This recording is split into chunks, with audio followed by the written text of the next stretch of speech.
Hello and welcome back to Rage Gaming and more Wilds Talk. Today we're excited to talk about the new events coming up. We have the newest Monster Hunter Festa for 2026 that's coming up in Tokyo. This should be a big event and maybe like the last hurrah of base wilds. But actually before that there's also a Taiwan specific event and a championship there. But if you're unaware about that stuff, we've had a championship in both the USA and now also France, where we got to see some really cool and unique speedrunning. Tournaments where teams have to take down the target in a familiar arena setting, so forced loadouts and playstyles. We get to see which weapons are performing best, combined with which sets work best in this setting, in these runs, and why. Honestly, it makes for watching some really clever tricks and techniques the players use to maximize. Really interesting stuff to look at, especially if you're rooting for a team or they've got some special speedrunners involved. There's also opportunities for the Wilds team to do something special, be that a reveal or put out new information. But other really unique stuff, like at the France Festa, right? Both Tukada and Ryozo attended, flying all the way from Japan to attend this event. So there were Monster Hunter Stories 3 booths so you could play the game early, there was these insane cosplay showcases, there was literally a live concert of the Diva songs performed by the Diva voice actress herself. It's pretty crazy. So for the people involved, especially for the event and the championship, really cool to be right there with all these people, have your gameplay commentated on, and meet some of the big names behind Wilds and Monster in general. So they go pretty hard for these events, and with Wilds reaching its ending with Title Update 4 and the last remaining major updates to come, specifically in February, and we have the February Festa in Japan,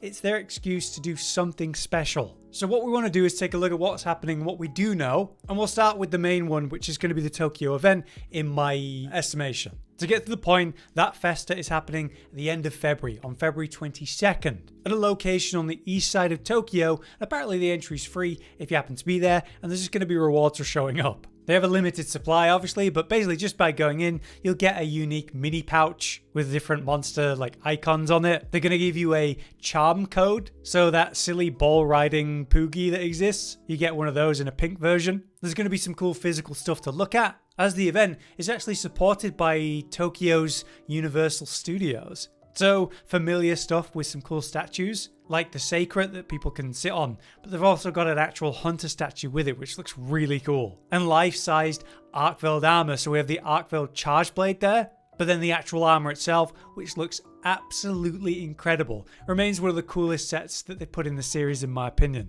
We're going to see new artwork and concept art. I wonder whether this comes from the artwork book, but they claim it's rare original artwork, so could be some interesting stuff revealed there in their design philosophy for all the creatures. Footprints for each monster, so you'll be able to see like which belongs to which and how big they are. They're going to have some people in costume as well, life-size giant palicos in the different outfits. But if there's anything like the France event, I'm sure, fans are going to show up in cosplay. Maybe we'll do a show with that.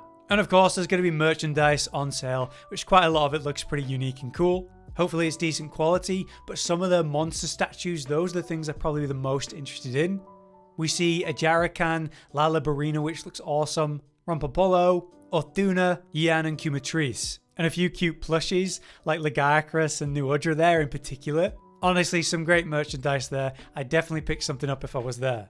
Now, one thing that's listed on their website is the Udra life-sized balloon. We don't get to see anything of it, sadly, but apparently it's 13 meters in length, so we might be seeing like a ridiculous massive Udra at that event, so I'm looking forward to that. But what's most exciting for me as someone that's not going to be able to be physically there, right, is the tournament that's happening at the event, the championship. Just like the ones we saw in the USA and France events, but with even higher stakes in this context. For this one, you're going to have 3 stages, unlike the normal 2. So you have the qualifier, which in this case will be a new Udra in an arena.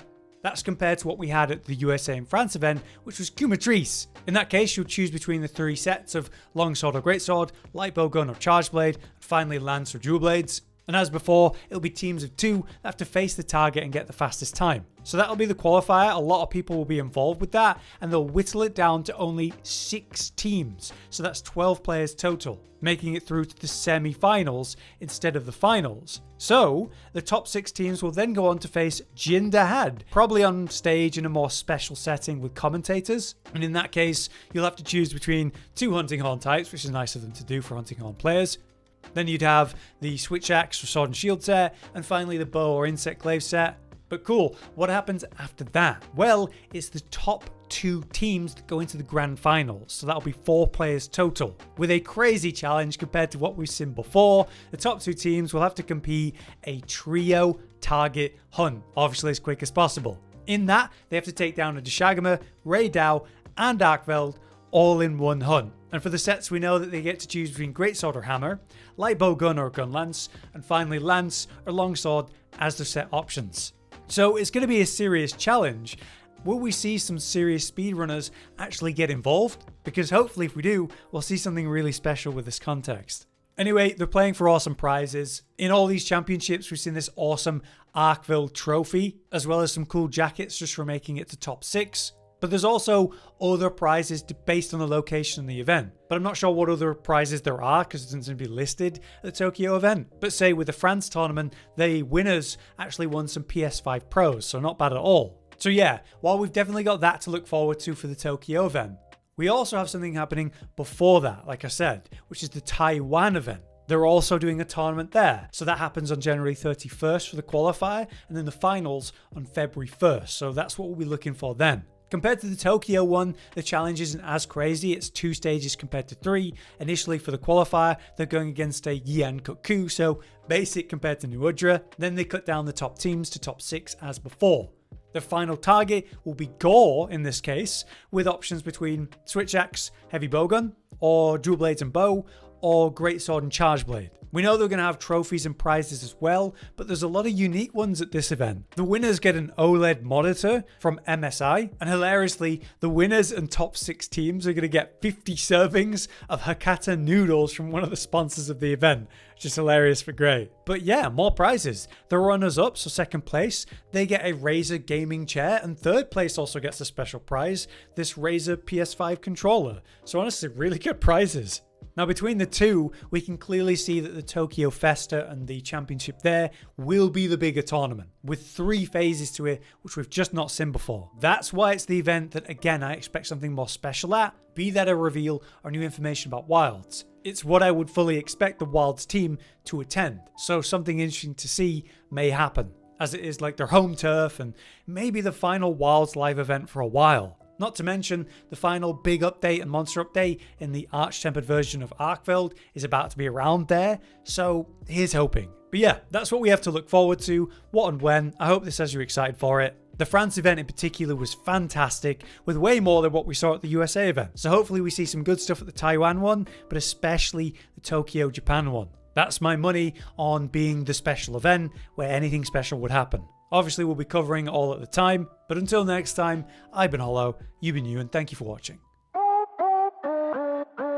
Josh, Cotton, and Hollow with the videos, dropping the humor like a hammer on your tippy toes, bringing entertainment on a daily arrangement to take our insanity and turn it into entertainment. Yes, I said entertainment twice, to reiterate that it is nice to look into your faces on a mostly daily basis when you let us in your homes to make the whole world a stage. Goodbye.